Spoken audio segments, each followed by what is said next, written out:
Hey guys, I'm David. This is how to connect your phone to a Jeep Wrangler. So I'm going to show you guys. The first thing I'm going to do, obviously, is turn on the vehicle.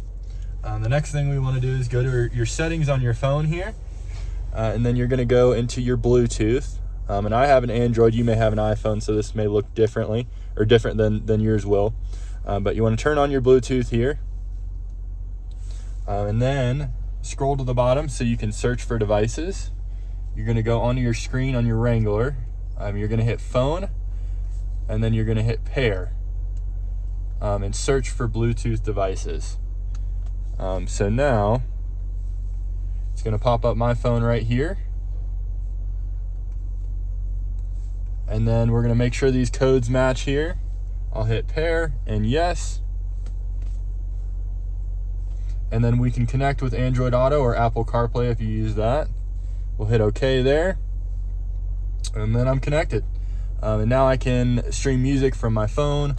I can use my Android Auto, and I'll also receive phone calls and texts through the screen and through my car while I'm driving.